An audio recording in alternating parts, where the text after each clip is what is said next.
Hello everyone, I'm Hemavati, studying in MBA first year, Sri Venkateshwara College of Engineering. Today I'm going to explain about managerial communication. My topic is characteristics of successful communication. Let us move on to the introduction first. The term communication originates from the Latin word communicare, which means to share or impart some information from one person to another person or more person. The word communication also comes from the Latin communius, meaning to share something in a common, and includes a verbal and non-verbal communication also. It is introduction. Just move on to the meaning. Communication is a process of passing information. Passing information means sending, and understanding, that is receiving the same from one person to another person through the verbal or non-verbal communication. Next, we move on to the definition of communication: the exchanging of information by speaking, writing, or using some other medium, the successful conveying or sharing ideas and feelings. It is a definition. And the communication is a process that involves sending and receiving messages through the verbal and non-verbal method. The communication is a two-way means of communicating between one person to another person. Information in the form of thoughts or opinions and ideas between two or more individuals with the purpose of building their understanding. Next, characteristics of successful communication. It's a main topic. And the first one is good listener. Yeah, good listener can be a good communicator. Communication usually requires two or more parties to be active in the conversation. Yes, listening to others can be help build relationship and ensure understanding. The communication usually requires two or more person to communicate each other. It is an active listener. So, and actively listening when other are speaking or otherwise communicating with you show that respect, and them allow you to learn more about the topic and the speaker or subject of the conversation, and speak clearly and understanding by a good listener. The second one is confident. Being a confident in your communication can grow your credibility as a professional. It is also help you properly communicate your needs and considering expanding your vocabulary and pursuing whenever you are unsure of what to say. This can help you remembering your thoughts and ideas. Next, third one is friendly. Speaking and writing in a friendly tone can encourage others to communicate with you more often. Consider greeting people when you communicate in a verbal or a non-verbal conversation, and in a messages such as emails, use the person's name if you know it, and be positive and friendly when interacting others in a person or on the phone.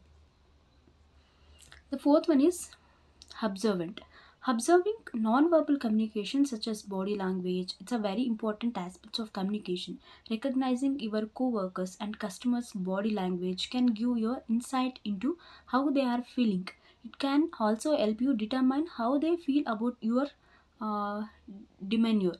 Next, fifth one, appreciate you.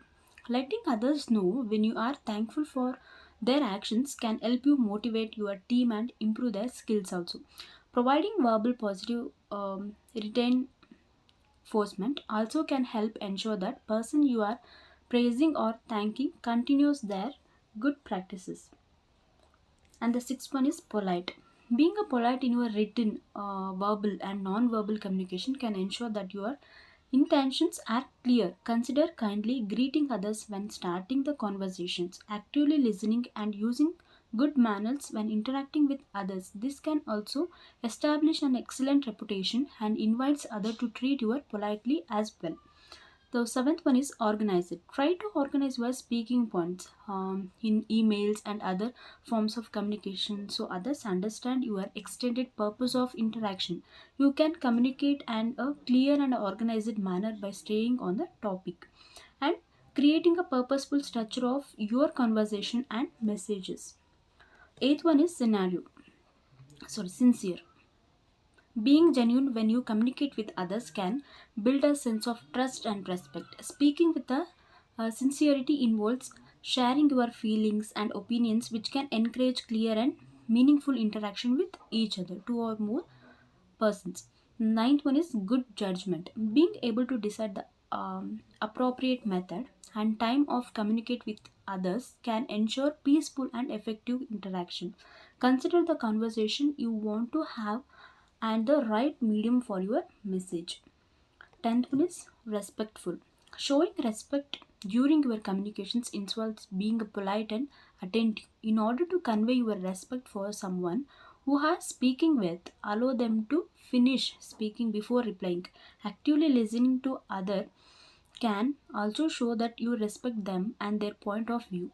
When listening to others, consider their words and what they actually mean to see if you can apply them to your response.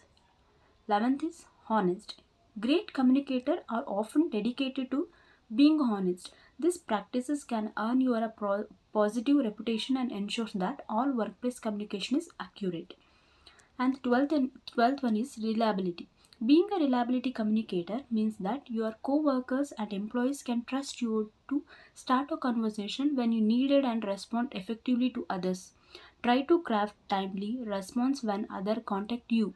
Consider reaching out to other quickly when you need help or clarification. These practices can help ensure that your workplace has effective communication. And this is about characteristics of successful communication. Let us come across with a conclusion. From the above report, it has been concluded that for conveying or delivering message in a right manner, it is essential that an active communication is used by an individual. In context with the company, they should use a proper tools and techniques for the same. Thanks.